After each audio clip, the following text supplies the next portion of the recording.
सुनिए डॉक्टर श्याम सुंदर पराशर जी की यह अनमोल कथा। आज की स्तुति दिवसी कथा के प्रथम भाग में भक्तों आप लोग सच्चिदानंद परमात्मा की कैसे भक्ति की जाए, उनका स्वरूप कैसा है, उनकी विधि क्या है पूजा करने की, यह सब विशेष कथा आज की इस कथा में आप लोगों को सुनाई जाएगी भक्तों। तो उस ब्रह्म से साक्षात्कार के लिए आप लोग आज की इस विशेष कथा को अवश्य सुने भक्तों। श्री राधे राधे। भागवत का महात्म श्रवण किया और दो बातें प्रमुखता से सुनी। यह पावन ग्रंथ हमारे जीवन में सोए हुए ज्ञान और वैराग्य को जगाने वाला है, और केवल ज्ञान वैराग्य ही नहीं, भक्ति को प्रमुदित करने वाला यह पावन ग्रंथ है। अर्थात भक्ति ज्ञान वैराग्य की त्रिवेणी का महासंगम है। दूसरी बात, जीवन में किसी भी जीव को उदास निराश हताश होने की आवश्यकता नहीं, क्योंकि यह पावन ग्रंथ पतित से पतित पापी प्रेतों को भी परम पावन पुनीत बनाने में सक्षम है। धुंधकारी जैसे पापी प्रेत भी इसका श्रवण करके पाप मुक्त होकर के शुद्ध हो सकते हैं। ऐसा मुक्ति दाने न गर्जती, मुक्ति दान की सिंह गर्जना करने वाला पावन ग्रंथ है। बोलो भागवत भगवान की जय। अब इस ग्रंथ में 18,000 श्लोक, 335 अध्याय और 12 स्कंद है। पहला श्लोक जो अभी आपने श्रवण किया मंगलाचरण का, विद्वानों ने आचार्यों ने इसके 100 से भी अधिक अर्थ किए हैं, और बड़ा चमत्कारी ये मंगलाचरण है। इसमें श्रीधर स्वामी पाद ने तो अपने उस परात्पर ब्रह्म का ध्यान किया है, सच्चिदानंद भगवान का ध्यान किया, अद्वैतवादी है। और वैष्णव जगत में श्री बंशीधर स्वामी पाद ने जो टीका की है उसमें बहुत सारे अर्थ चमत्कृत रूप से प्रकट किए हैं। इसमें कृष्ण कन्हैया की वंदना है, हमारे दूल्हा राम जी की भी वंदना है, और हमारे भगवती शक्ति की वंदना है, गणेश जी की वंदना है, गुरु जी की वंदना है, गायत्री मंत्र पर अर्थ किया है, और इस प्रकार से 100 से भी अधिक अर्थ कर डाले। अब ऐसे एक सीधा सीधा अर्थ तो यह है कि सत्यम परम धीमहि, हम सच्चिदानंद परमेश्वर का ध्यान कर रहे हैं। कैसे हैं वो सच्चिदानंद? जन्माद्यस्य यतः आद्यस्य अस्य विश्वस्य यतः यस्मात् जन्म स्थिति भंगा भवन्ति। हम उस परमात्मा का ध्यान कर रहे हैं जिसके द्वारा जगत का जन्म हुआ है, और पालन और संहार भी वही करते हैं। ये जगत उन्हीं से उत्पन्न है, उन्हीं में स्थित है, और उन्हीं में समा जाने वाला है। जन्माद्यस्य यतः अन्वयात इतरतः, जगत में वो परमात्मा अनुगत भी हैं और उससे इतर भी हैं, व्याप्त भी हैं और उससे पृथक भी हैं। स्वराट स्वप्रकाश हैं, और तेने ब्रह्म हृदय आदि कवय, सृष्टिकर्ता ब्रह्मा जी को भी जिन्होंने सृष्टि के आदि में वेदों का बोध कराया था, जिन वेदों के तात्पर्य को जानने में मुह्यन्ति यत सूरयः, सूरयः विद्वांसः अपि यत्र मुह्यन्ति, वेदों का तात्पर्य जानने में बड़े बड़े विद्वान व्यामोहित हो जाते हैं, वेदों के वास्तविक तात्पर्य को नहीं समझ पाते। तेने ब्रह्म हृदय आदि कवय मुह्यन्ति यत सूरयः तेजो वारि मृदाम यथा विनिमयो यत्र त्रिशर्गो मृषा। जिस परमात्मा की सत्य सत्ता के प्रभाव से यह असत जगत भी सत्यवत प्रतीत होने लगता है, जैसे मृग मरीचिका का जल दिखाई तो पड़ता है पर वस्तुतः होता नहीं है। धूप में कभी कभी सड़क पर पानी भरा नजर आता है, ये सूर्य की किरणों का मात्र भ्रम होता है, पानी की बूंद भी नहीं होती। ऐसे ही जगत की स्वतंत्र कोई सत्ता नहीं है, परमात्मा में ही परिकल्पित है। धामना स्वेन सदा निरस्त कुहकम। जब जीव को अपने स्वरूप का बोध हो जाता है तो माया के द्वारा दिखाया हुआ है जगत प्रपंच सब निरस्त हो जाता है, समाप्त हो जाता है। ऐसे उस सच्चिदानंद परमात्मा का हम सब मिलकर के ध्यान करते हैं। ये सीधा सीधा अर्थ है। पर चूंकि विवाह पंचमी पर यह महोत्सव मन रहा है तो इसी मंगलाचरण में आप हमारे राम जी का भी ध्यान कीजिए। राम जी महाराज कैसे हैं? जन्माद्यस्य यतः अस्य श्री रामभद्रस्य यतः यस्मात् दशरथ गृहे जन्म। जो अजन्मा है, अनादि हैं, अजन्मा अनादि होते हुए भी जिन रामभद्र ने दशरथ जी के घर में जन्म लिया, जन्माद्यस्य यतः। भगवान का जन्म नहीं होता। भय प्रगट कृपाला दीन दयाला, भगवान तो प्रकट होते हैं, परंतु अनादि हैं। फिर भी लोक भगवान का अवतार क्यों हुआ है राम जी का? एक भागवत के पंचम स्कंद में हनुमंत लाल जी कह रहे हैं, मर्त्यावतारस्त्वहिमर्त्य शिक्षणम। हे प्रभु, आपने जो मानव रूप में अवतार लिया है वो मानवों को मानवता का पाठ सिखाने के लिए, एक आदर्श पुरुष मनुष्य का जीवन चरित्र कैसा होना चाहिए ये शिक्षा देने के लिए भगवान ने अवतार लिया है। रावण को मारने के लिए राम जी नहीं आए। रावण को मारने के लिए तो हमारे पवन पुत्र पर्याप्त थे। हनुमान जी नहीं मार सकते थे क्या? अतुलित बल धामम है। तो फिर राम जी को अवतार लेने की क्या आवश्यकता पड़ी? बोले रावण को मारने के लिए तो हनुमान जी पर्याप्त थे, पर राम जी का अवतार तो मानवों को मानवता का पाठ सिखाने के लिए हुआ है।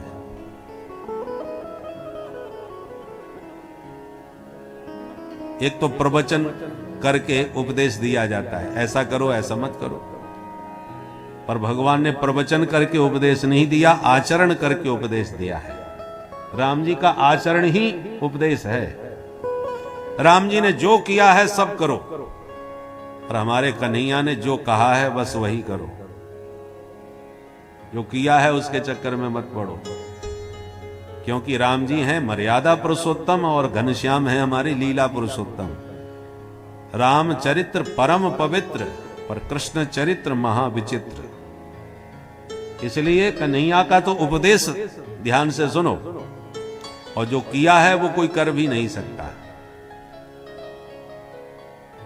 बहुत से लोग होड़ करते हैं, जब भगवान कृष्ण ने किया तो हम क्यों नहीं कर सकते?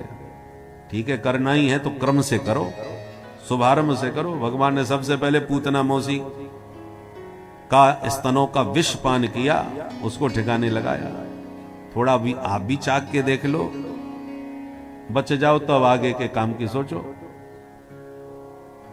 रासलीला तो भगवान ने करी, पर रासलीला करने से पहले 8 वर्ष की उम्र में कृष्ण की रासलीला हुई, पर 7 वर्ष की उम्र में पहले गोवर्धन उठाया था।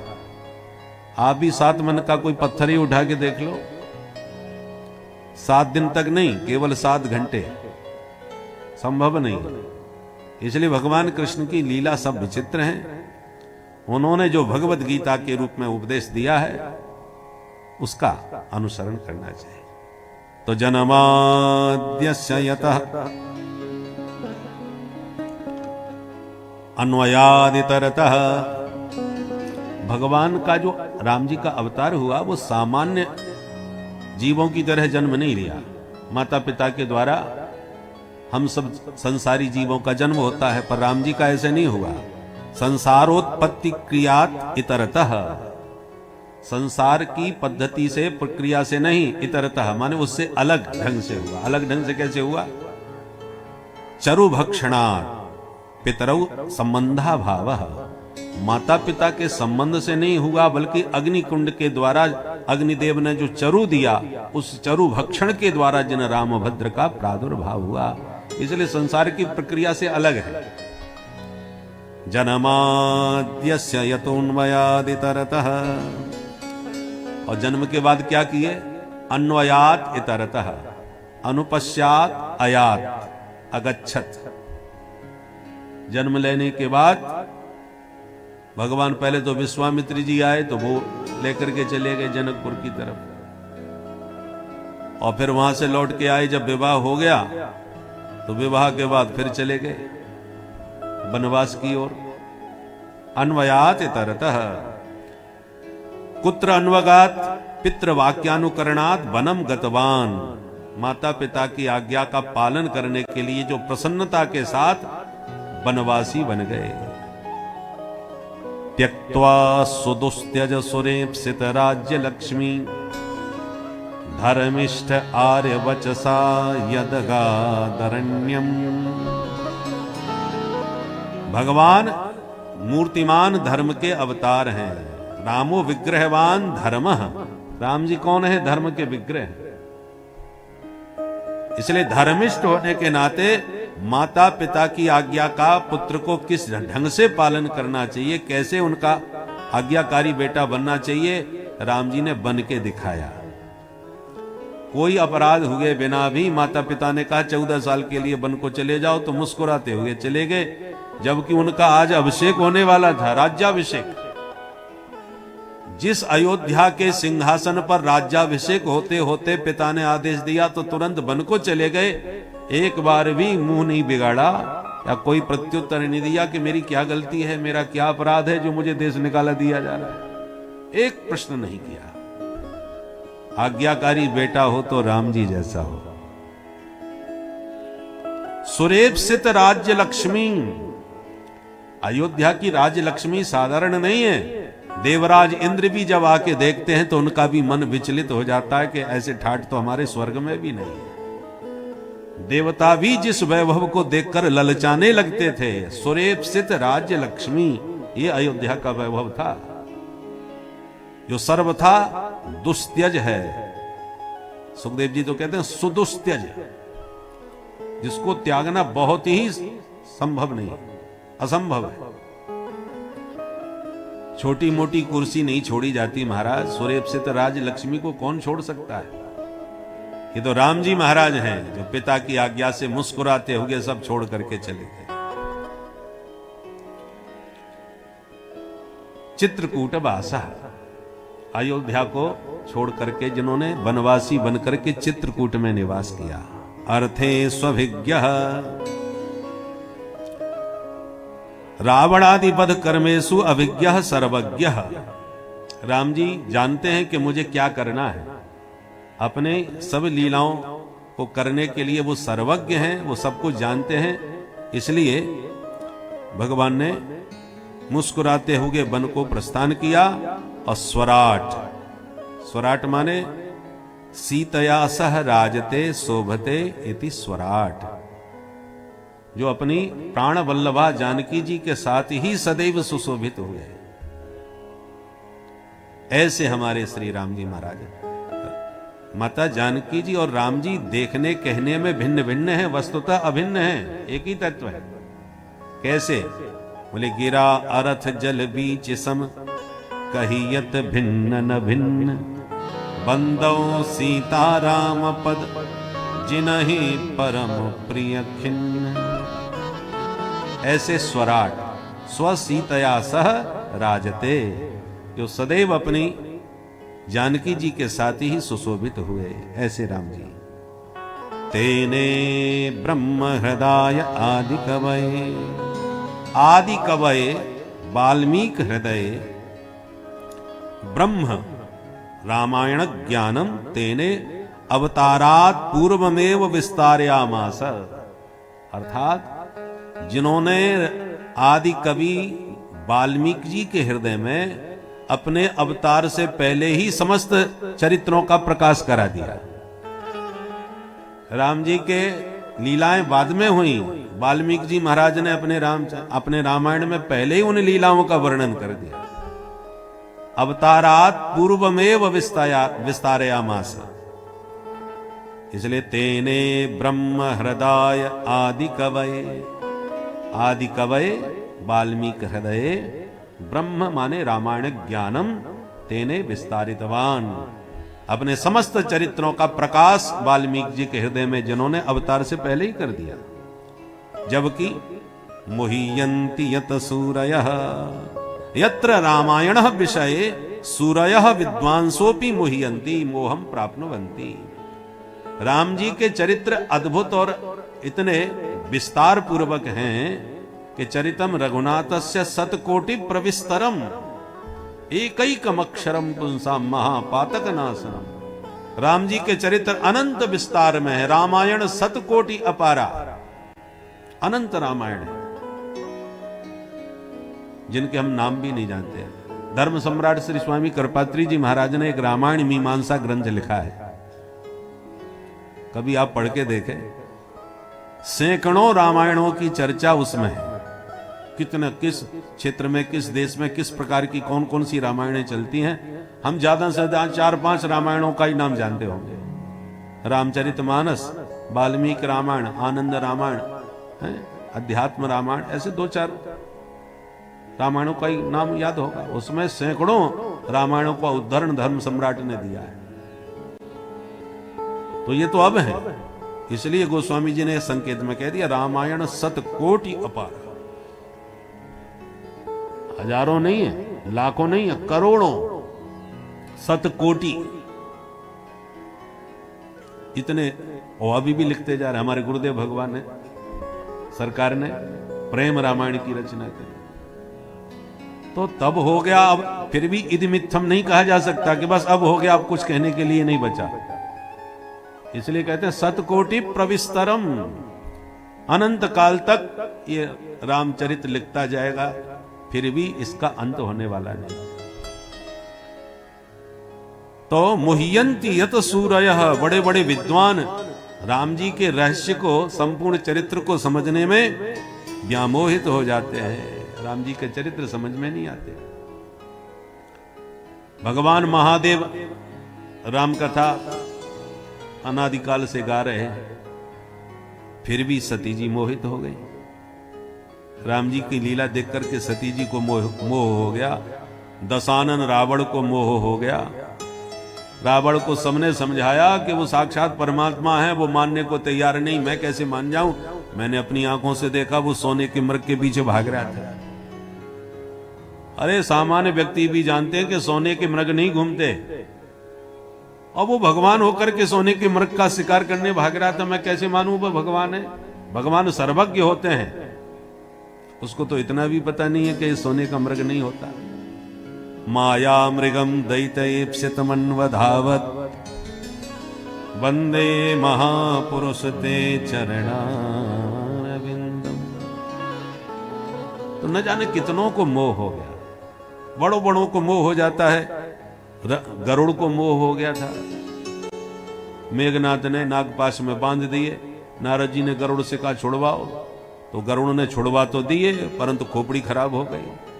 भगवान के नाम से भव सागर से, भव बंधन से मुक्ति मिल जाती है, और इन भगवान को तो मैंने मुक्ति दी है, मैंने छुड़ाया है, तो ये भगवान कैसे हो सकते हैं? तो भगवान के जो नित्य वाहन हैं, 24 घंटे उनके साथ रहने वाले हैं, वो भी जब उनकी लीला रहस्य नहीं समझ पाते, तो सामान्य जीव कोई कैसे समझ पाएगा? इसलिए मुह्यन्ति यत सूरयः तेजो वारि मृदाम यथा विनिमयो यत्र त्रिशर्गो मृषा। तेजो वारि और मृदाम, तेज माने अग्नि, वारि माने जल, मृदाम माने मिट्टी, पार्थव। भगवान ने तीनों का निग्रह किया है।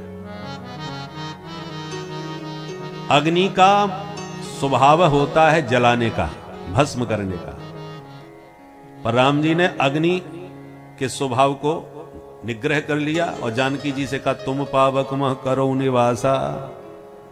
देवी जी, हम पृथ्वी का भार उतारने आए हैं, तो जब तक हम असुरों का संहार करते हैं तब तक तुम अग्नि में निवास करो।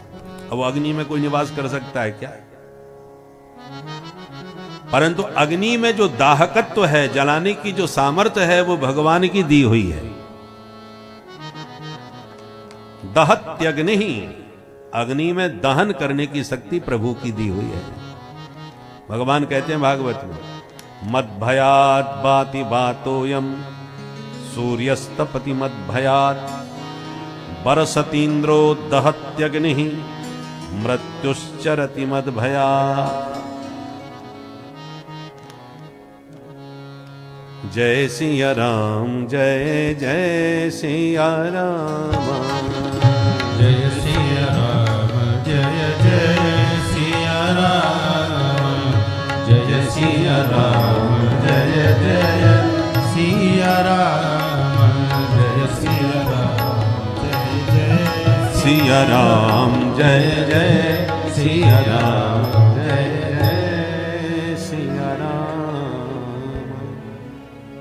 तो मुह्यंति यत सूरयः, बड़े बड़े विद्वान जिनकी लीला में व्यामोहित हो जाते हैं, जिनके स्वरूप रहस्य को समझ नहीं पाते। तेजो वारी मृदाम, जिन्होंने अग्नि को शीतल कर दिया, जानकी जी को अग्नि में निवास दिया कि तुम रहो यहां जब तक हम बिना सायच दुष्कृताम का कार्य पूरा करते हैं, पृथ्वी का भार उतारते हैं। तो जिनके लिए अग्नि शीतल हो गई। तेजो वारी समुद्र, समुद्र को बांधना कोई सामान्य काम है? अरे नदी तालाबों पर पुलिया पर पुल बांधने में बरसों लगा देते हैं, कितना समय लग जाता है। सागर को बांधना, सागर पर सेतु बनाना, वो भी सिर्फ 5 दिन में संभव किया। ऐसे सामर्थ्यवान श्री राम जी हैं जिन्होंने नदी पर, तालाब पर, पुलिया पर नहीं, समुद्र पर सेतु बांधा, वो भी केवल 5 दिन में। अग्नि को जिन्होंने शीतल कर दिया, सागर को जिन्होंने बांध लिया, तेजो वारी और मृदाम, जिन्होंने पाषाण खंड से सजीव भगवती अहिल्या को प्रकट कर दिया। पत्थर से कोई नारी प्रकट हो सकती है भला? कर्तुम अकर्तुम अन्यथा कर्तुम समर्थ ही ईश्वर होते हैं। राम जी सर्व समर्थ ईश्वर हैं, इसलिए अग्नि को शीतल कर लिया, सागर को बांध लिया और पाषाण खंड से देवी नारी अहिल्या को प्रकट कर दिया। तेजो वारी मृदाम यथा विनिमयो यत्र त्रिशर्गो मृषा, जिनके 3 धाम अयोध्या में प्रकट होकर के अवधवासियों को कृतार्थ किया और फिर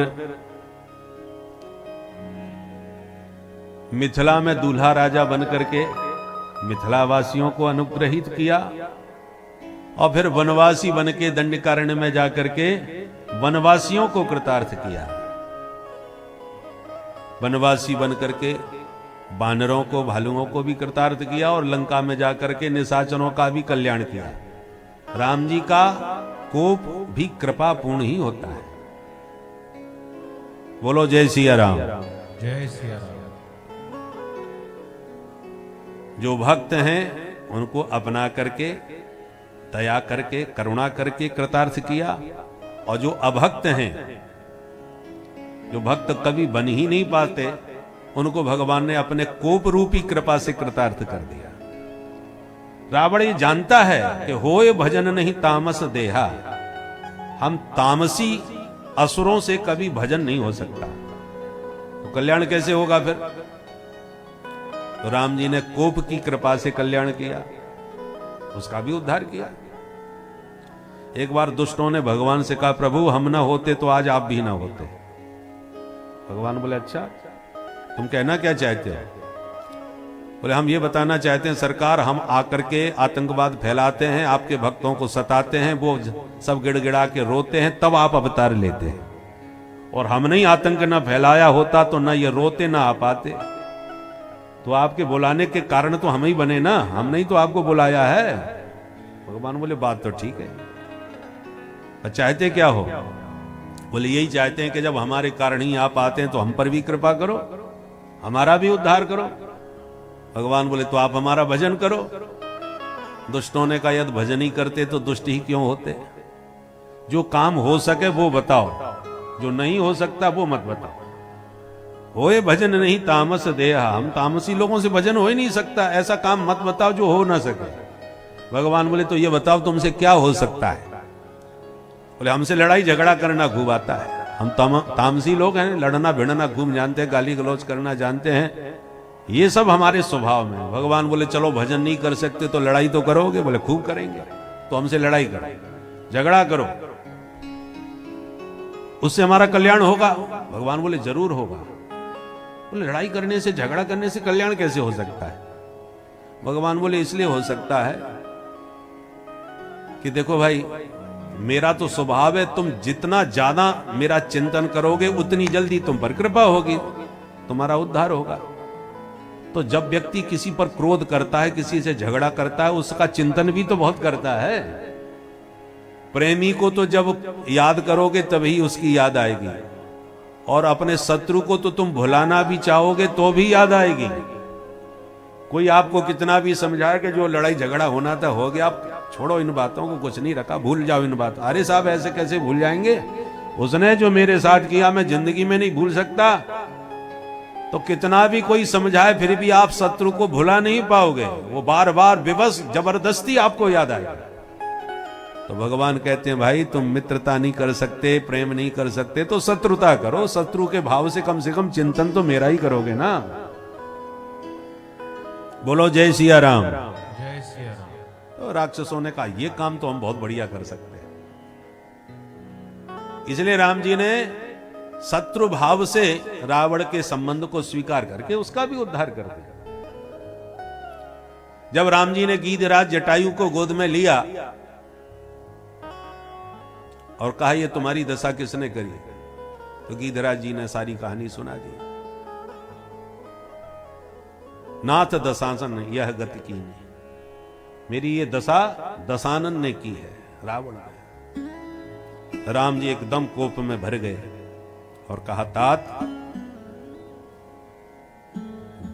जिस दुष्ट रावण ने तुम्हारी ये दशा की है, मैं प्रतिज्ञा करता हूं यही दशा उसकी भी होगी। परंतु आप मेरे धाम में जा रहे हो, एक निवेदन आपसे है। क्या? मेरे पूज्य पिताजी मिलेंगे, उनसे ये मत सुनाना, ये कहानी मत सुनाना कि हमारी जानकी जी का हरण हो गया, पिताजी को कष्ट होगा। ये कहानी सीता हरण का प्रसंग मेरे पूज्य पिता को मत सुनाना। यदि मैं दाशरथी राम हूं तो रावण स्वयं जा करके ये कहानी हमारे पूज्य पिता को सुनाएगा। गीधराज ने कहा 1 मिनट महाराज। क्या? बोले इसका मतलब जहां आपके पूज्य पिता गए हैं देह त्याग करके, वहीं मैं भी पहुंचने वाला हूं। तभी तो आप कह रहे हो कि पिताजी को मत बताना। भगवान बोले हाँ तुम भी वहीं पहुंचोगे। अच्छा, तो जहां आपके पिताजी और हम पहुंचने वाले वहां रावण भी आने वाला है क्या? आप ही कह रहे हो रावण आकर के सुनाएगा, तो क्या रावण भी वहीं पहुंचेगा? भगवान बोले हाँ वो भी वहीं पहुंचेगा। अब बोलिए, यदि मरने के बाद प्रभु के पिता भी पहुंच रहे हैं, वहीं उनके भक्त गीधराज जी पहुंच रहे हैं, वहीं पर उनकी शत्रुता करने वाला रावण भी पहुंच रहा है, तो गति तो सबकी एक ही हो रही है कि नहीं?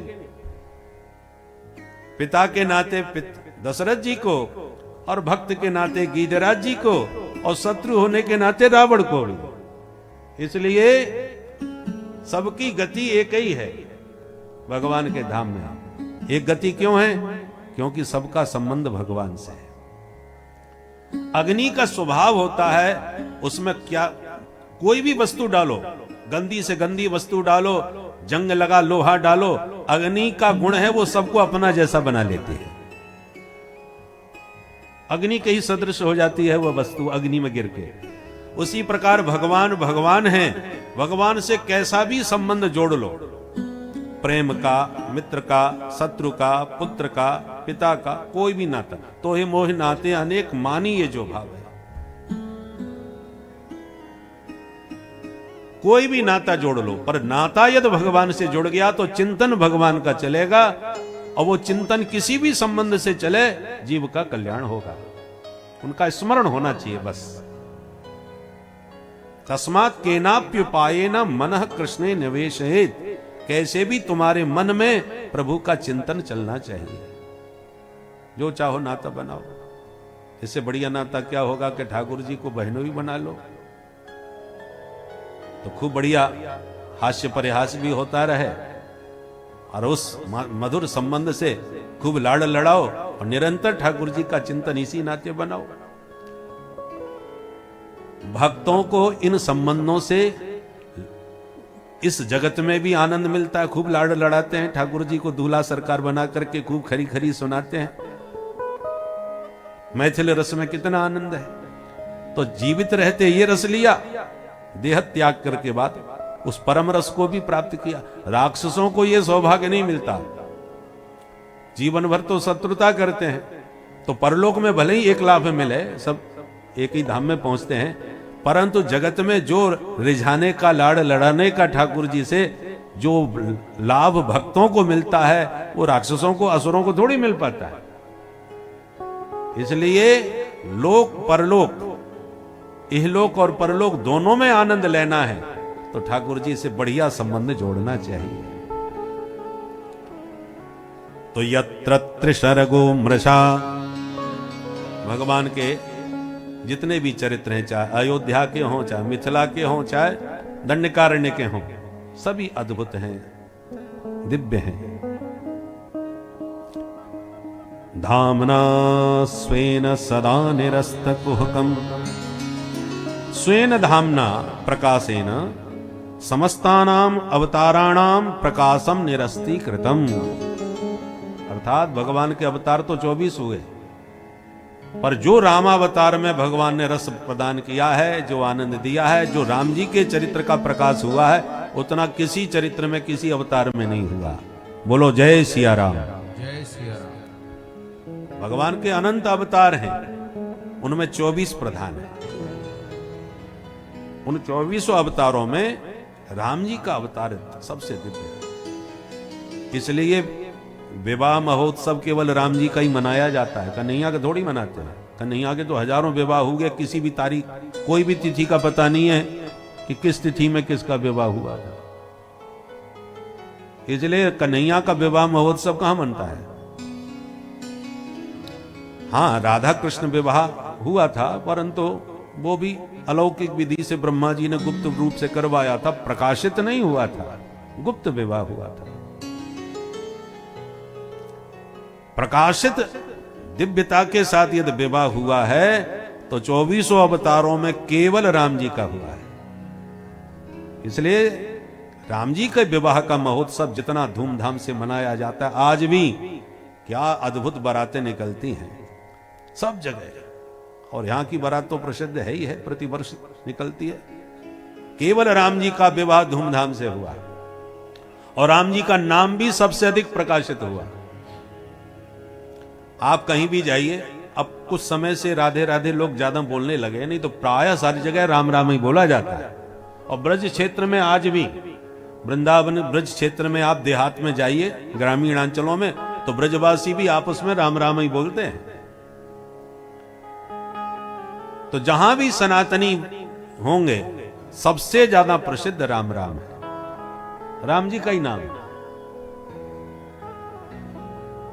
राम नाम की महिमा महादेव जानते हैं। इसलिए एक दिन भवानी से बोले, भवानी आओ एक बढ़िया राम जी की लीला सुना। भवानी बोले, कुछ रुक जाओ महाराज, कुछ समय, क्योंकि मुझे अभी विष्णु सहस्त्र नाम का पाठ करना है, मैं बिना पाठ किए कोई काम नहीं करती। मां का नित्य नियम था। तो भोले बाबा ने कहा, अब मुझे इस समय स्मरण हो रहा है वो चरित्र, मैं चाहता हूं जल्दी से जल्दी सुनाऊं, तुम पाठ में लग जा रहे। एक काम करो, मेरे कहने से एक बार बोलो राम। तो भवानी ने कहा राम। भोले बाबा ने कहा हो गया सहस्त्र नाम। केवल एक बार राम कहने से पूरे विष्णु सहस्त्र नाम का फल प्राप्त हो जाता है।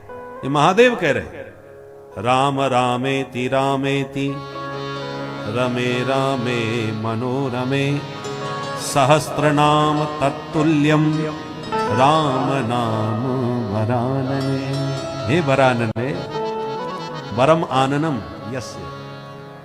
हे सुंदरी भवानी, सहस्त्र नाम तत्तुल्यम राम नाम।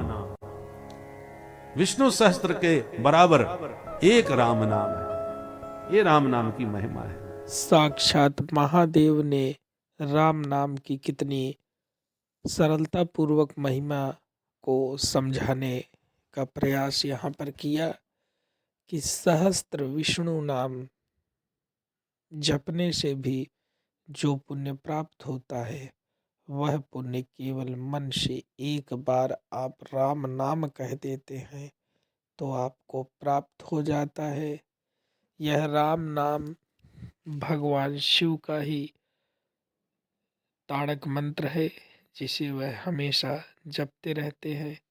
इस मंत्र की विशेषता जितना अधिक महादेव बता सकते हैं, उतना अधिक और कोई नहीं। इसीलिए महादेव ने उमा को राम नाम की महिमा बताई कि क्या शक्ति है भगवान राम के नाम में। और इस नाम की महिमा का पूरी कथा में आप लोगों को वर्णन मिलता है। इसके अलावा तुलसीदास कृत श्री रामचरितमानस में इसका पूर्ण आपको ज्ञान प्राप्त होगा। तो आप लोग इस भागवत कथा के द्वारा प्रभु के इस स्वरूप की महिमा को आगे सुनिए भक्तों। श्री राधे राधे। विशेषण दिया राम जी कैसे हैं? उत्तम श्लोक धुर्याय। उत्तम श्लोक कैसे कहते हैं? श्लोक माने कीर्ति। दिव्य पुरुषों के द्वारा जिनकी कीर्ति का निरंतर वर्णन किया जाए, जिनकी मुक्त कंठ प्रशंसा की जाए, वे उत्तम श्लोक कहलाते हैं। तो भगवान के जितने अवतार हैं सभी उत्तम श्लोक हैं। सभी अवतारों की महिमा सब गाते हैं। पर उन उत्तम श्लोकों में धुर्याय माने उन सब में श्रेष्ठ राम जी महाराज है। उत्तम श्लोक धुर्याय, उत्तम श्लोकों की धुरी माने उनमें सर्वश्रेष्ठ हमारे राम जी महाराज हैं। गोस्वामी जी कहते हैं, राका रजनी भगति तब राम नाम सोई सोम, अपर नाम उडगन बिमल बसहु भगत उर्व्योम। नारद जी महाराज का वचन है रामचरितमानस में अरण्यकांड में। राका रजनी भगति तब राम नाम सोई सोम, अपर नाम उडगन विमल। भगवान के हजारों नाम हैं, पर वो चंद्रमा, वो जो नक्षत्र होते हैं ना, तारेगण, आकाश में जैसे तारे चमकते हैं, ऐसी भगवान के विविध नामों का प्रकाश है। पर राम नाम सोई सोम, नक्षत्रों में जैसे चंद्रमा अलग चमकता है आकाश में, ऐसी राम नाम उन अनंत नामों में अलग दिव्य प्रकाश से दैदीप्यमान होता है। बोल राम नाम भगवान की। ऐसे धामना स्वेन सदा निरस्त कुहकम, जिन प्रभु ने अपने दिव्य प्रकाश से समस्त अवतारों का प्रकाश निरस्त कर दिया, सब अवतारों को फीका कर दिया, ऐसे सत्यम परम धीमहि सत्यम त्रिकालेषु एक रसम प्रसन्न मुखम। जो राम जी तीनों काल में हर परिस्थिति में एक रस रहते हैं। अयोध्या का राज्याभिषेक होना है तो भी प्रसन्न, वनवासी बना दिए गए तो भी प्रसन्न, और रावण से युद्ध करके उसका संहार कर दिया और लंका को जीत लिया तब भी प्रसन्न। माने एक रसम। हम लोगों की स्थिति बदलती है, राम जी सदा एक रस रहने वाले हैं। ऐसे परम परमात्मानम श्री रामम धीमहि ध्यायेम, ऐसे परमानंद सच्चिदानंद स्वरूप भगवान श्री रामभद्र का हम सब मिलकर के ध्यान करते हैं। श्री सीताराम जी महाराज की, श्री दुल्हा सरकार की। इस प्रकार से इस मंगलाचरण में ऐसा चमत्कार है कि सैकड़ों अर्थ आचार्यों ने इस श्रीमद् भागवत के मंगलाचरण की कर डाली। तो आप दूसरे श्लोक में अनुबंध चतुष्टय बतला रहे हैं। विषयश्चाधिकारी च संबंधस्य प्रयोजनम। भागवत का प्रतिपाद्य विषय क्या है? बोले धर्म प्रोज्झित कैतवोत्र परमो निर्मत्सराणाम सता, वेद्यम वास्तवमत्र वस्तु शिवदम तापत्रयो श्रीमद्भागवते महामुनि कृते किं वा परैरीश्वर सद्यो हृद्यवरुन्धते त्रिकृतभिः शुश्रूषभिः तत्क्षणा। इस एक श्लोक में 3 बार अत्र शब्द का प्रयोग हुआ है। अत्र अत्र अत्र। धर्मः प्रोज्झित कैतवोत्र अत्र अस्मिन् ग्रंथे श्रीमद्भागवते प्रोज्झित कैतवः परमो धर्मः निरूप्यते। व्यास जी कहते हैं इस श्रीमद्भागवत में हम निष्कपट परम धर्म का निरूपण करने जा रहे हैं। क्यों जी? तो कपटपूर्ण धर्म क्या होता है? आप यदि इसमें निष्कपट धर्म का वर्णन करेंगे तो क्या धर्म भी कपटपूर्ण होता है? बोले है, होता है। कपटपूर्ण धर्म का स्वरूप क्या है? फलेक्षा यत्र जायेत सस्या धर्मश्च कैतवः निष्कामो यो भवेत् धर्मः स शुद्धः परिकीर्तितः। किसी प्रयोजन को सिद्ध करने के लिए, किसी स्वार्थ की सिद्धि के लिए आप धर्माचरण करते हो तो वो कपटपूर्ण धर्म कहलाएगा। जैसे गुरुदेव भगवान की सेवा करना शिष्य का धर्म है, पर चेला गुरुजी की इसलिए सेवा कर रहा है खूब समर्पित भाव से, ताकि गुरुजी जाते जाते मुझे ही चादर ओढ़ा करके जाएं। इसलिए सेवा में पूरी तरह तन मन से लगा हुआ है। तो ये फिर ये सेवा जो सेवा धर्म है वो कपटपूर्ण धर्म कहलाएगा। बेटा बाप की सेवा करे, ये पुत्र का धर्म है, करना ही चाहिए। पर इसलिए सेवा कर रहा है कि पिताजी ने बंटवारा तो कर दिया, पर माल अभी भी अपने पास गाड़ रखा है, बहुत कुछ दबा रखा है, सेवा करूंगा तो पक्का मेरे को ही देके जाएंगे। तो ये कपटपूर्ण धर्म कहलाएगा। पर श्रीमद् भागवत में निष्कपट धर्म का वर्णन किया गया है। भागवत सुनने का अधिकारी कौन? बोले निर्मत्सराणाम सताम। मात्सर्य मुक्त जो प्राणी है वही भागवत सुनने का अधिकारी है। मात्सर माने मत्तः अग्रे सरती, ये व्यक्ति मुझसे इतना आगे निकल गया तो दूसरे का उत्कर्ष यदि आपको चुभने लगा, काटने लगा, तो समझ लो आपके भीतर मच्छर घुस गया। मच्छर और मत्सर में थोड़ा ही अंतर है। मच्छर बाहर से काटता है, मत्सर भीतर काटता है। परोत्कर्ष असहनम मत्सरः तदरहितानाम निर्मत्सराणाम।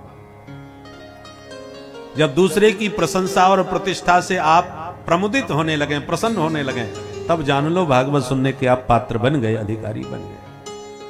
फायदा क्या होगा भागवत सुनने से? वेद्यम वास्तवमत्र वस्तु शिवदम, अत्र वास्तव वस्तु वेद्यम। इसके श्रवण से तुम्हें वास्तव वस्तु का बोध होगा और तापत्रयोन्मूलनम।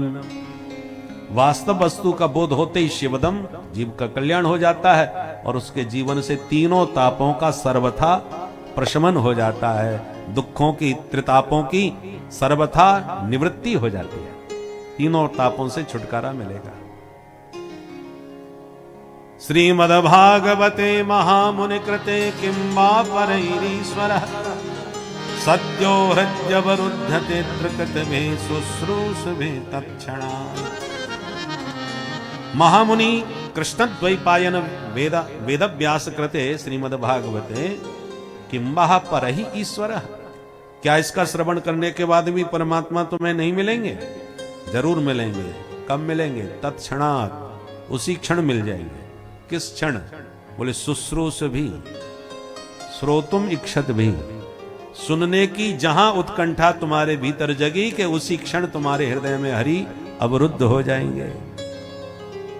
तो सुनने की इच्छा करने से ही जब हृदय में हरि प्रकट हो जाएंगे, विराजमान हो जाएंगे, तो लोग सुनने क्यों नहीं आते? तो बोले कृत भी शुश्रूष भी। शुश्रूषा माने सुनने की इच्छा तभी उत्पन्न होगी जब आप सुकृतमान होंगे। जब तक आप कृति नहीं होंगे, सुकृति नहीं होंगे, पुण्य बल आपका नहीं होगा, तब तक सुनने की इच्छा ही नहीं होगी। जन्मांतरे भवेद पुण्यम तदा भागवतम लभेद। पुण्य जब प्रकट होते हैं, फलीभूत होते हैं, तब सुनने की उत्कंठा मन में जगती है। और यदि पुण्य बल नहीं है तो चाहे जितने कार्ड भेज दो, चाहे जितने टेलीफोन कर दो कि भाई साहब आओ, बड़ी जोरदार कथा सुन रही चल रही है, एक ही जवाब मिलता है, तुम्हें भागवत की पड़ी, हमें मरने की फुर्सत नहीं है, हमारे पास इतना टाइम कहां।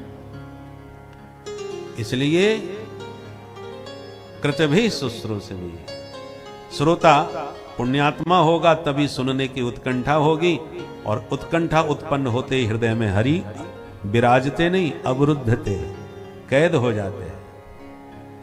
बोल भागवत भगवान की जय। अब तीसरे श्लोक में भागवत का स्वरूप समझा रहे हैं। निगम कल्पतरोर गलितम फलम सुखमुखादमृतद्रव संयुतम पिबत भागवतं रसमालयम् मुहुरहो रसिका भुवि भावुका। नितराम गमयति बोधयति इति निगमो वेदः। उस पर तत्व का बोध जिनके द्वारा होता है वो वेद भगवान ही निगम है। निगम नाम वेदों का है। निगम कल्पतरो, वेद क्या है? बोले कल्पतरु है।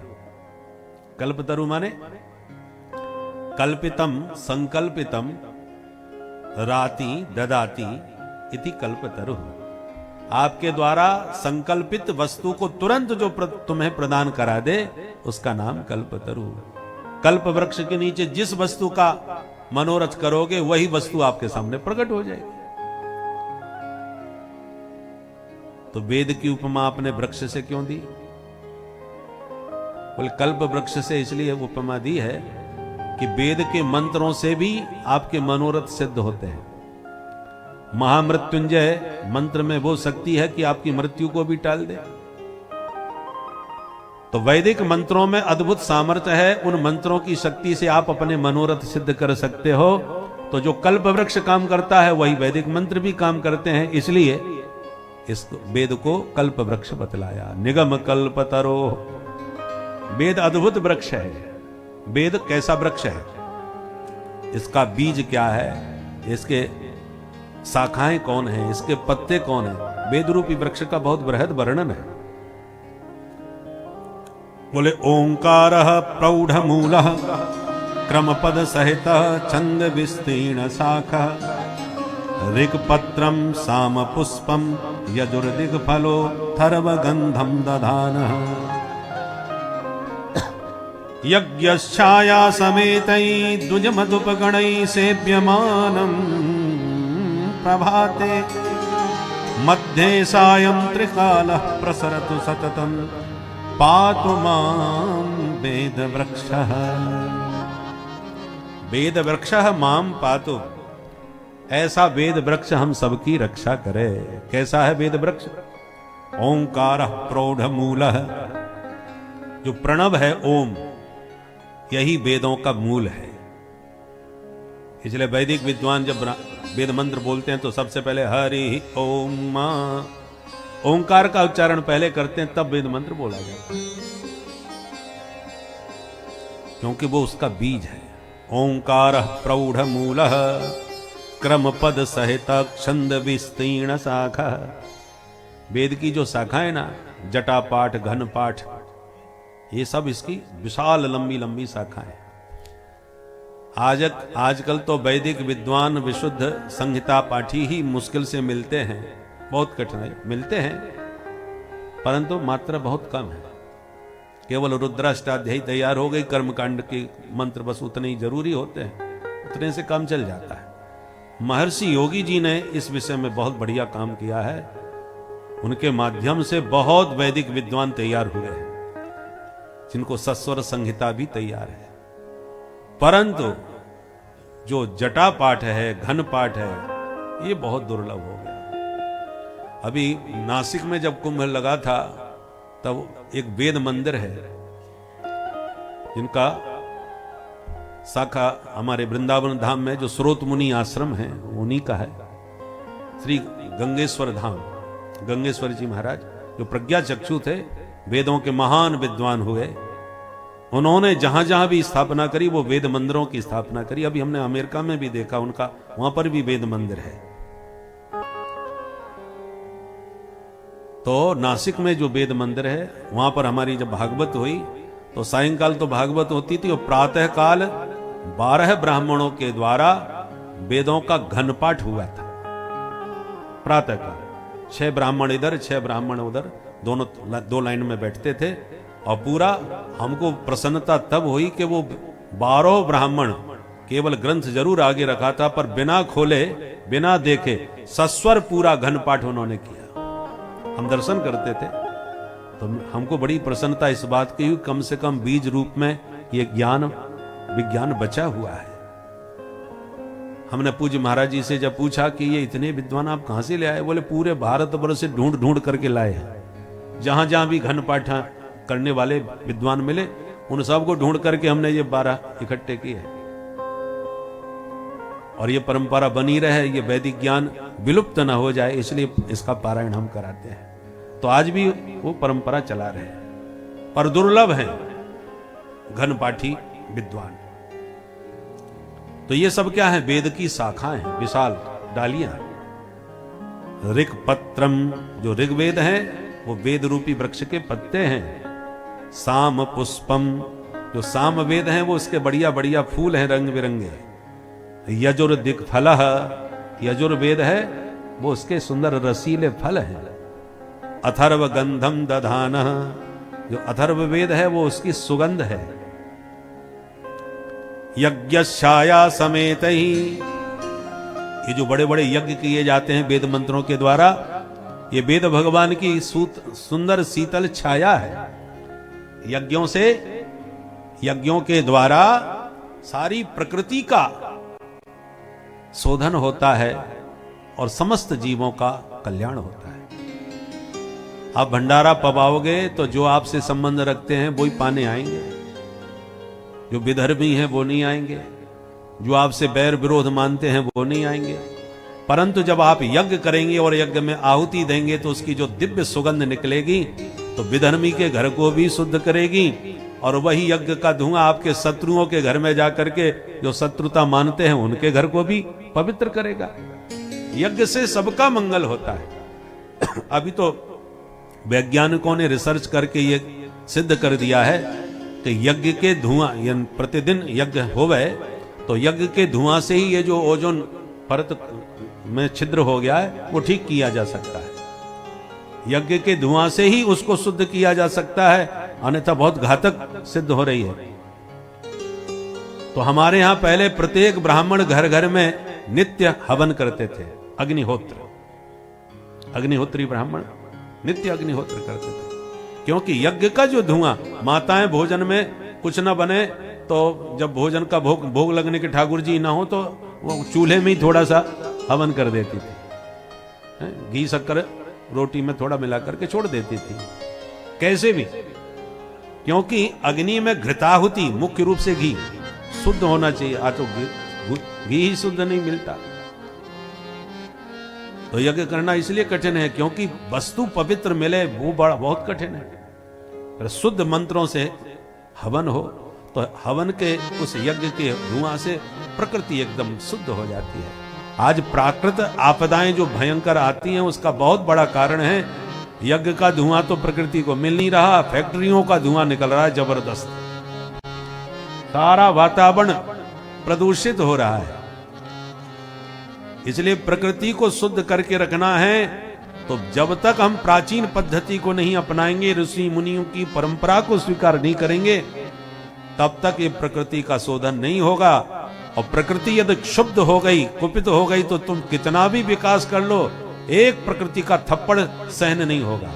एक सुनामी आएगी सबको जैसी आराम कर देगी, एक भूकंप आया सबको जैसी आराम कर दे। प्राकृतिक आपदा के सामने कौन टिक सकता है? इसलिए प्रकृति को पवित्र रखना है, प्रकृति को शुद्ध करके जब तक हम नहीं रखेंगे तब तक ये हमारा विकास सार्थक नहीं होगा।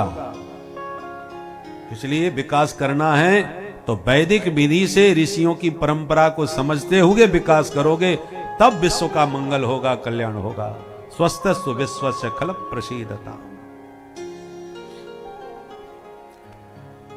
तो यज्ञ क्या है? वेद रूपी वृक्ष की शीतल छाया है जो सबको सुख प्रदान करती है। और द्विज मधुप गणई सेव्यमानम प्रभाते, वृक्षों के ऊपर तमाम कलरव करते जो पक्षी विराजते हैं, वो पक्षी कौन है? द्विज मधुप गणई। ये जो ब्राह्मण देवता है, द्विज में केवल ब्राह्मण ही नहीं आते, क्षत्रिय वैश्य भी आते हैं, जिनका भी उपनयन होता है वो सब द्विज है। तो ये जो द्विजगण हैं, उनमें द्विज नाम से प्रायः ब्राह्मण को ही लिया जाता है, परंतु क्षत्रिय वैश्य भी आते हैं। तो जो वैदिक मंत्रों का पाठ करते हैं, पहले महाराज वैश्य भी त्रिकाल संध्या करने वाले मिलते थे। हमारे जिनके हम रह करके अध्ययन किए वृंदावन धाम में, बिशन चंद सेठ जी, उनके छोटे भाई त्रिलोक चंद जी त्रिकाल संध्या करते रहे, मरते दम तक किए, गंगा तट पर रहकर। सेठ जी थे पर त्रिकाल संध्या करते थे। जय दयाल गोयनका जी हैं, हनुमान प्रसाद जी हैं, ये वैश्य समाज के होते हुए भी परम वेदनिष्ठ और त्रिकाल संध्या करने वाले महापुरुष हुए। तो ब्राह्मण क्षत्रिय वैश्य जो द्विज हैं वो ही इसके मधुपगण हैं, पक्षी हैं। द्विज नाम पक्षियों का भी होता है। द्विज का अर्थ है जिसका दूसरा जन्म हो। तो द्विजाति का दूसरा जन्म कब होता है? जब जनेऊ संस्कार होता है, तब हमारा दूसरा जन्म होता है। पक्षियों के भी दो जन्म होते हैं, पहले अंडा के रूप में पैदा होते हैं, फिर पंडा फोड़ के पैदा होते हैं, तो दो बार जन्म लिया। इसलिए पक्षी भी द्विज हैं। इन दांतों को भी द्विज कहते हैं, ये भी दो बार निकलते हैं। तो जो जिसका दो बार जन्म हो वो द्विज। तो द्विज मधुप गणई ही, ये द्विजाति इसके भौरे हैं, कलरव करते पक्षी हैं। और तीनों कालों में कलरव करते हैं। कब? प्रभाते, मध्य, त्रिशायम। त्रिकाल संध्या करनी चाहिए, प्रातः काल, मध्याह्न काल और सायंकाल। उत्तम संध्या कब है? जब चंद्रमा और तारों का दर्शन हो रहा हो, तब संध्या वंदन किया जाए। उत्तम उत्तम तारकोपेता। और मध्यमा लुप्त तारका, जब तारे दिखाई न पड़े फिर संध्या करो, मध्यम कोटि के। और अधमा सूर्य सहिता, जब सूर्य भगवान प्रकट हो जाए तब संध्या करो, ये तीसरे नंबर की है। परंतु कैसे भी करो, कर्म का लोप नहीं होना चाहिए। काल का लोप हो जाए कोई बात नहीं, ब्रह्म मुहूर्त में नहीं कर पाए तो दिन में कर लो, कभी भी करो। काल का लोप हो जाए तो कोई बात नहीं, पर कर्म का लोप नहीं होना चाहिए, कर्म नहीं छूटना चाहिए।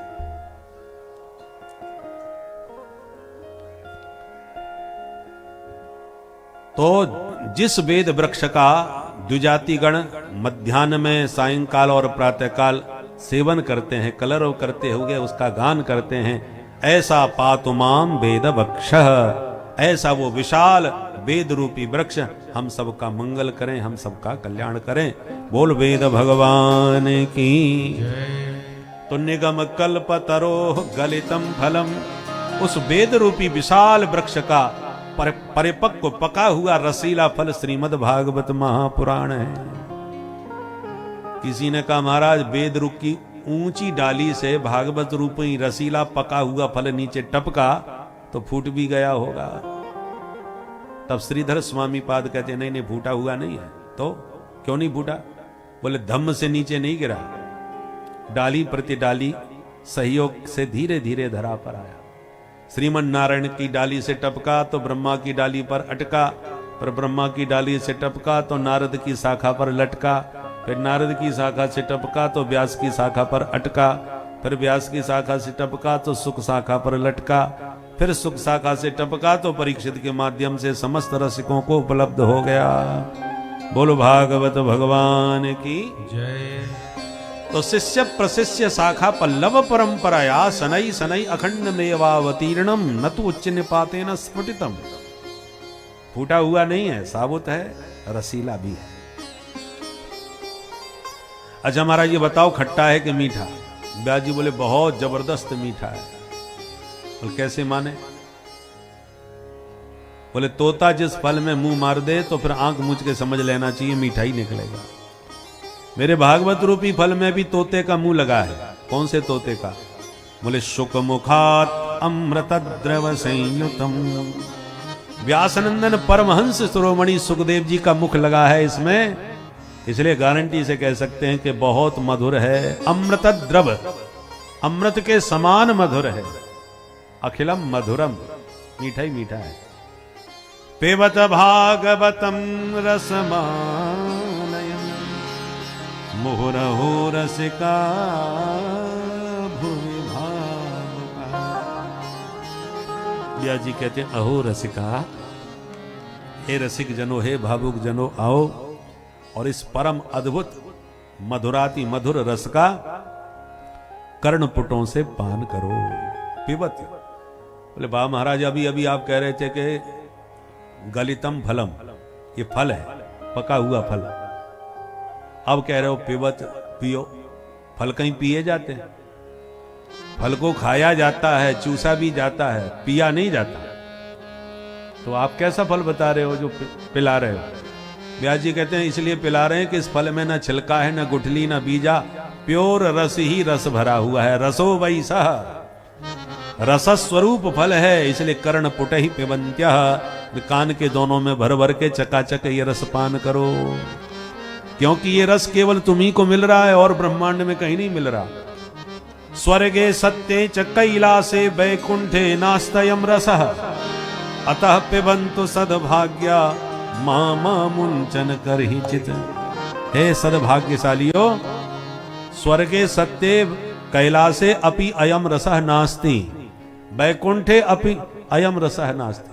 वैकुंठ में भगवान मिल जाएंगे पर भगवान की कथा वहां भी नहीं मिलने वाली। इसलिए हे रसिको, खूब चकाचक इस रस का पान करो। बोल भागवत भगवान की जय। नैमिषारण्य की पुण्य भूमि में सूत जी सौनकादि 88,000 ऋषियों को यह मंगलमयी कथा रस पान करा रहे हैं। सौनकादि ऋषियों ने कुछ प्रश्न सूत जी से किए हैं पहले अध्याय में। पहला प्रश्न है कि घोर कलयुग आ चुका है महाराज, लोगों की बुद्धि और भाग्य सब मंद हो गया है। मंदा सुमंद मतयो मंद भाग्यायुपद्रुता। बुद्धि में भी 12 बज रहे हैं और भाग्य के भी 12 बज गए। भाई, भाग्यहीन व्यक्ति हो पर बुद्धि का तेज धनी हो तो बुद्धि बल से निर्वाह कर लेगा, और बुद्धि के 12 बज रहे हो, बुद्धिहीन व्यक्ति हो पर भाग्य का धनी हो तो भाग्य के बल से गुजारा कर देगा। बहुत से बुद्धिहीन लोग हैं जिनकी बुद्धि में तो 12 बज रहे हैं पर भाग्य के इतने धनी हैं जो पीएम बनने के भी स्वप्न देख सकते हैं।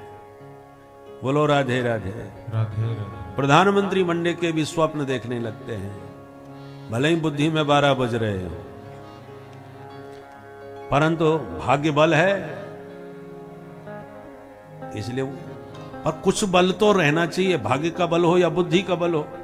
पर मंदा सुमंद मतयो मंद भाग्या, भाग्य भी मंद और बुद्धि भी मंद हो, ऐसे जीवों का कलयुग में कल्याण कैसे होगा? पहला प्रश्न। दूसरा प्रश्न, शास्त्र भरे पड़े हैं, नाम तक हम नहीं जानते तो क्या पढ़ेंगे हम उन्हें? इसलिए सभी शास्त्रों का सार क्या है वो संक्षेप में समझा दो। तीसरा प्रश्न, भगवान अवतार क्यों लेते हैं? चौथा प्रश्न, अवतार लिए तो भगवान ने कहां कहां कितने अवतार लिए? क्योंकि आजकल आए दिन नए नए भगवान पैदा हो रहे हैं भारत में। 2-4 साल में कोई ना कोई एक नया भगवान प्रकट हो जाता है। इसलिए कृपा करके बतावें भगवान के अवतार हुए कितने? पांचवा प्रश्न, किस अवतार में क्या क्या लीला चरित्र भगवान ने किए, उन सभी चरित्रों का, उनके लीला चरित्रों का विस्तार करो। और छठवां प्रश्न, जब लीला सम्मरण करके भगवान परम धाम चले जाते हैं तो फिर ये धर्म किसकी शरण में जाता है? ये 6 प्रश्न है। किम श्रेयः शास्त्र सारकः स्वावतार प्रयोजनम किम कर्म केवताराश्च धर्मः कम शरणं गतः। इन प्रश्नों को सुनकर के सूत जी बड़े प्रसन्न हुए और बोले, महात्माओं जरा हम अपने गुरुदेव का ध्यान कर लें, फिर आपको जवाब देते हैं। तो 2 श्लोकों में गुरु वंदना करें। यम प्रव्रजन्तमनुपेतमपेत कृत्यम द्वैपायनो विरह कातर आजुहाव पुत्रेति तन्मयतया तरभोभिने तं सर्वभूत हृदयं मुनिमानतोऽस्मि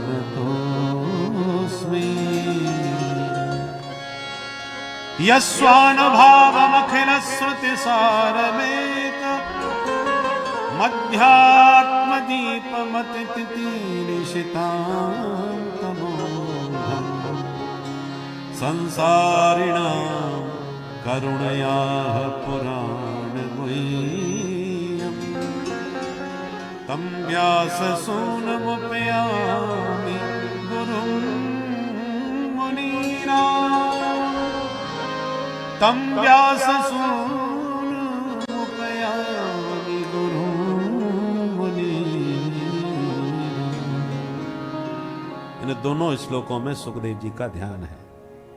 जो सुखदेव जी जन्मते ही प्रव्रजंत माने सन्यासी हो गए, विरह व्याकुल वेदव्यास जी महाराज जिनके पीछे पुत्र पुत्र कहते पुकारते हुए दौड़े, फिर भी जिन्होंने एक बार भी मुड़ के नहीं देखा, ऐसे परम वीतराग परमहंस शिरोमणि सुखदेव जी को बारंबार प्रणाम है।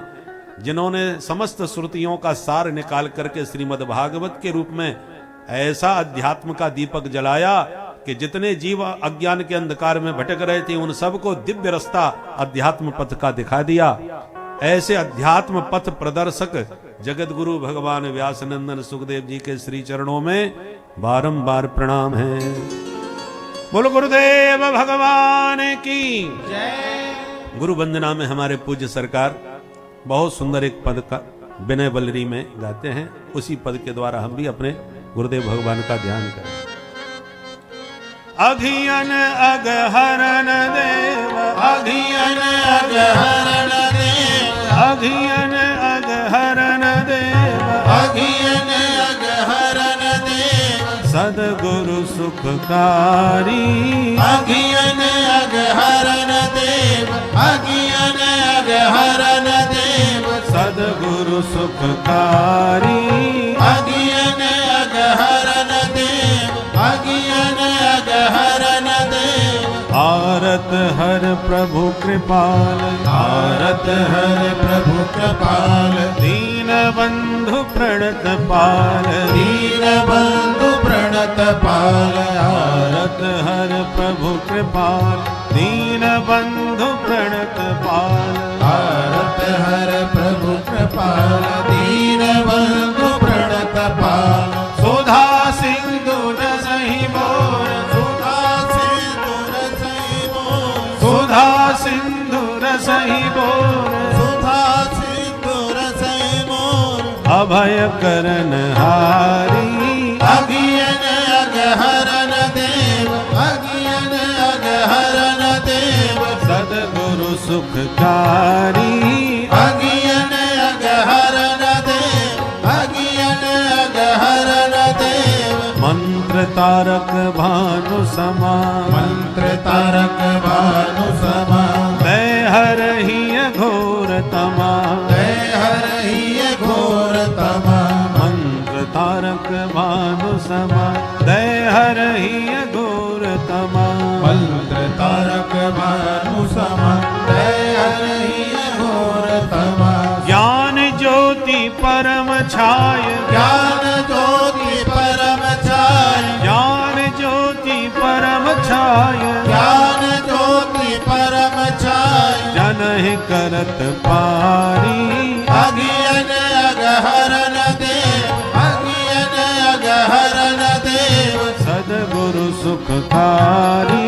अघियन अगहरन देव, अघियन अगहरन देव, राम में रमाय नित्य, राम में रमाय नित्य, विलग होत नाही चित, विलग होत नाही चित, राम में रमाय नित्य, विलग होत नाही चित, राम में रमाय नित्य, विलग होत नाही चित, स्वामी सेवक स्वभाव, स्वामी सेवक स्वभाव, स्वामी सेवक भाव, स्वामी सेवक स्वभाव, पंच रस प्रसारी, अज्ञन अगहरन देव, अज्ञन अगहरन देव, सदगुरु सुखकारी, अज्ञन अगहरन देव, अज्ञन अगहरन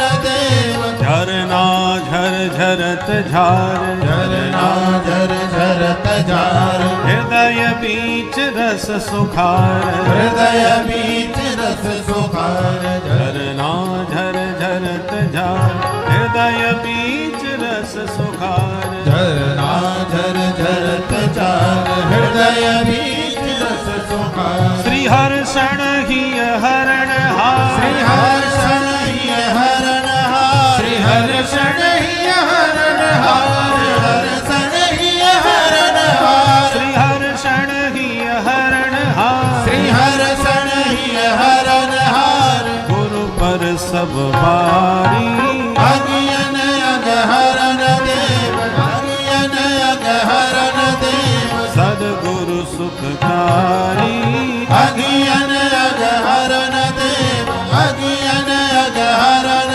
देव, अघियन वह परम तत्व कैसा है और उस तत्व का ज्ञान जिस तत्व से ही यह पूरा ब्रह्मांड बना हुआ है, इस पूरे ब्रह्मांड का अंतिम सत्य वही तत्व है।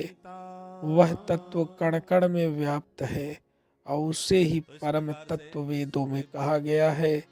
उस परम तत्व का ज्ञान ही ब्रह्म ज्ञान कहलाता है और जिसे भी यह ज्ञान हो गया है, उस परम तत्व का ज्ञान हो गया है, उसके लिए इस संसार तो क्या इस ब्रह्मांड में भी कोई चीज दुर्लभ नहीं है, क्योंकि वह उस परम तत्व से हर चीज प्राप्त कर सकता है। हर वस्तु सामग्री अथवा जीव जगत को वह बना सकता है, ब्रह्मांडों की रचना कर सकता है, क्योंकि वह परम तत्व ही सबका जन्मदाता है और इसी में प्रकृति का आरंभ भी होता है और प्रकृति का विनाश भी होता है। तो यह जो परम सत्ता है यह सदैव विद्यमान रहने वाली है। हम और आप तो सिर्फ इसके एक राहगीर है, मुसाफिर है, जो समय समय पर आते और जाते रहते हैं। तो इस दिव्य कथा को भक्त सुनते रहिए। श्री राधे राधे। प्रा बहुधा बदंती, वो तत्व एक ही है, उसको विविध रूपों में मनीषी अनुभव करते हैं और वर्णन करते हैं।